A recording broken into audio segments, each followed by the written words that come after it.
Bonjour Monsieur Kalali, permettez-moi tout d'abord de me présenter. Je m'appelle Félix et je suis actuellement en représentation de classe. Contribue au développement des États membres.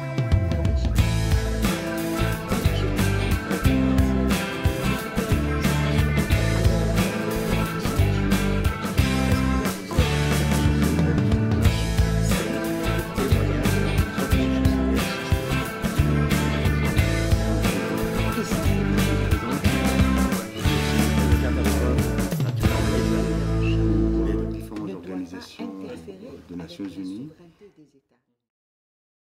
Alors, tout d'abord, bonjour. Bonjour. Je voulais vous remercier de la part, au nom de ma classe, de moi-même et puis de mon professeur, de nous avoir accordé cette interview aujourd'hui. Et puis, donc je vais vous poser 5 questions. Je vais commencer avec la première maintenant. Alors, tout d'abord, les critiques quant à la Cour pénale internationale sont fondées sur sa lenteur et son incapacité d'action. Comment la Cour pourrait-elle combler ce problème? Eh bien, la Cour pénale est une innovation depuis 1998-2002. Et les juridictions internationales prennent des années et des années avant de trouver leur chemin. Les difficultés, c'est que la CPI n'est pas une Cour de justice universelle. En particulier, les États-Unis, la Russie n'ont pas adhéré au traité. Donc il y a un gros manque là. Deuxièmement, la Cour n'a pas de police, elle n'a pas d'armée à sa disposition pour venir arrêter un chef d'État. Et en général, les poursuites pénales sont prises quand les chefs d'État sont en prison, quand ils ont perdu les élections, qu'ils sont partis, etc. Mais comme Bachir el-Assad, le président du Soudan, se moque de la Cour pénale internationale qu'il a inculpée. Il se promène librement à travers l'Afrique et ailleurs, alors qu'il devrait aller à La Haye directement, mais il n'ira jamais. Donc c'est très difficile. En plus, la lenteur, c'est un peu les procédures qui sont très très détaillées et qui demandent des mois, des années pour accumuler les preuves, pour que le tribunal accepte ces preuves et qu'ensuite, avec l'accusation, la défense, les avocats, ça peut durer en effet des mois et des années. Contrairement au premier tribunal pénal international de Nuremberg qui a pris 1 an pour tout faire. C'était un très bon exemple, mais qui n'a pas été suivi. Pourrait-on envisager à l'avenir une éventuelle recomposition du Conseil de sécurité? Bien sûr, on s'en occupe depuis une trentaine d'années. Le Conseil de sécurité n'est pas du tout représentatif, enfin les membres permanents du Conseil de sécurité ne sont pas représentatifs. Il y a de grands pays qui ne sont pas membres permanents. Et il y a eu beaucoup de propositions, soit d'ajouter des membres permanents, par exemple le Japon ou l'Allemagne, soit d'ajouter des membres non permanents, et de façon à le rendre plus représentatif. Donc ça a déjà été fait, mais ça n'avance pas.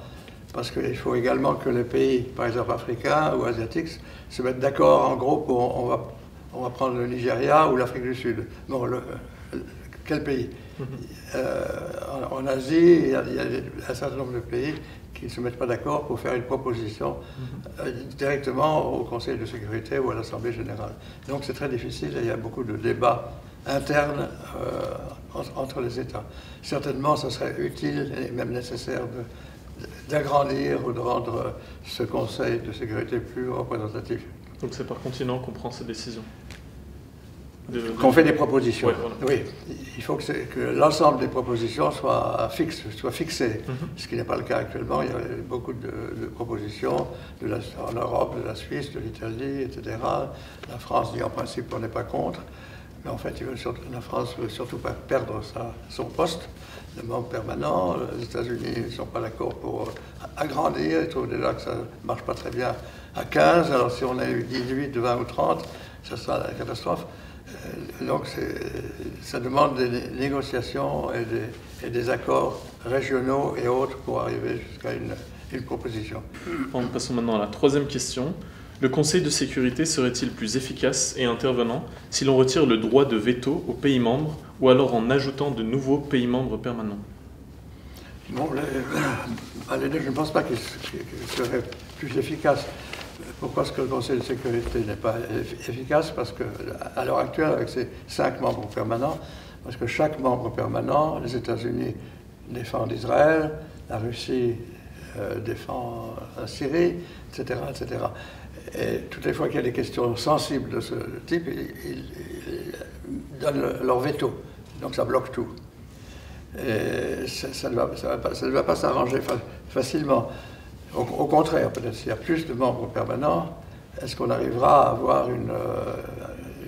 un accord ou une majorité sans veto? Si on enlevait le veto, ça serait en effet plus facile, on dirait simplement des majorités diverses, mais c'est absolument contre l'idée originelle de la Charte des Nations Unies. Churchill, Staline et les grands leaders de l'époque voulaient qu'on crée 4 policemen qui dirigeraient tout. Bon, finalement, on a eu 5 membres permanents qui ne dirigent pas tout. Mais ils voulaient améliorer sur l'inefficacité de la Société des Nations qui a abouti à la Deuxième Guerre mondiale. Donc tout ça n'est pas évident, et les États-Unis et la Russie n'a accepté la charte qu'à condition qu'elle ait un droit de veto. Et de même les autres membres permanents.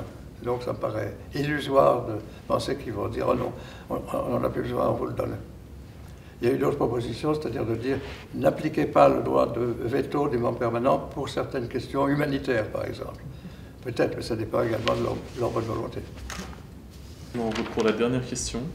L'ONU peut-elle se dire garante des droits de l'homme en sachant qu'une partie de ses pays membres, dont quelques influents, ne les respectent pas? Ça, c'est un énorme sujet.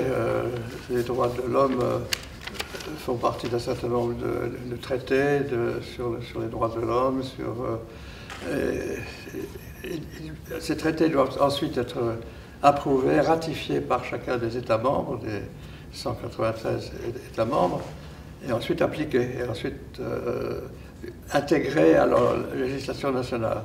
Bon, ça, c'est un peu de la théorie, parce que, comme vous dites, il y a beaucoup d'États qui ne respectent pas les droits de l'homme, qui font un peu ce qu'ils veulent.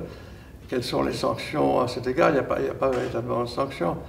Il y a les ONG,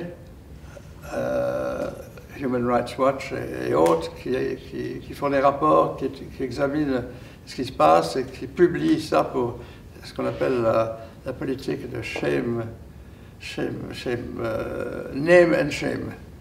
C'est pas bien ce que vous faites, hein, mais enfin, ne recommencez pas.